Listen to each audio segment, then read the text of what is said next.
Good morning. Whoa, hot and humid where I am today. 25 degrees and 90% humidity. A sweaty walk to the beach this morning. I said just sit here for a minute. I want to ask you a question this morning.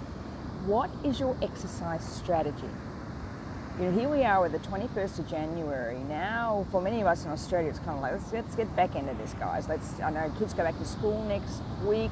A lot of people are getting back into work. You can feel the difference here, even down where I live down the ocean. Like there's not as many people around in the mornings as there was even last week. So it's about now kind of building those habits. And one of those habits is a habit to regular exercise, but you need a strategy behind it.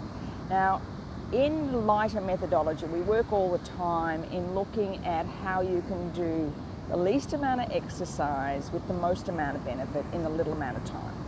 So we do, what I love is the 20 minutes. Okay, so 20 minutes of exercise, whether that's walking, and then you tack on some weight work, some strength work on the end of it, like we use the nitric oxide dump or NOD workout, push-ups, tricep dips, and perhaps a plank, and some stretching afterwards.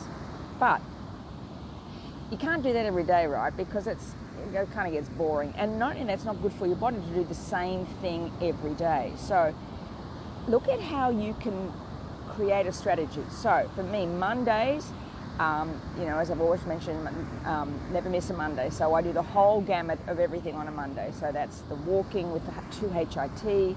I do the NOD workout 4 rounds of it, plus 2 sets of 10 times each push-ups and tricep dips, a plank, 2-minute plank, and then headstand, legs against the wall, and then some stretching. So that's a Monday.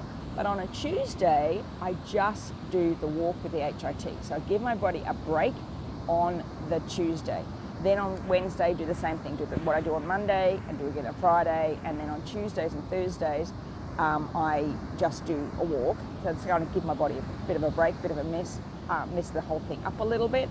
And then on Saturday, depending on how I'm feeling, okay, usually it's an extended walk, usually it's an extended workout, usually I add a little bit more to give myself a little bit more time. And Sunday usually is a rest day. And you can fit another rest day in there. Sometimes it's Wednesdays for me, but it's really about a strategy. Okay, what works for you, but look at not doing the same thing every day because it's boring and your body gets used to it and you need to mess it up a little bit.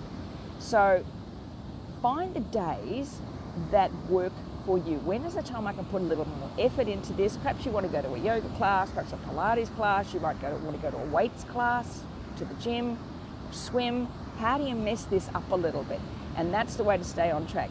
But another thing I wanted to add, because I think it's really critical, don't extend your workout. I got asked this question a couple of weeks ago by a client when I was talking about it's challenging to up her exercise, and she said, what, make it longer? I said, no. Keep the same time, but increase the duration. You don't want to get in a situation where your exercise takes over anything in your day. Remember, working out and exercising has very little to do with weight loss. It's to increase your energy, to increase your strength, help you think clearly, and also good for your cardiovascular system as well. So exercise has very little to do with weight loss, but it makes you feel better, helps you create better decisions, and increases your flexibility, strength, posture, all those things. So what's your exercise strategy for 2020? What are you going to do that's going to kind of mess things up a bit, give you motivation to keep on going, and make sure you're including exercise every day or every second day into your daily habits? Let me know below.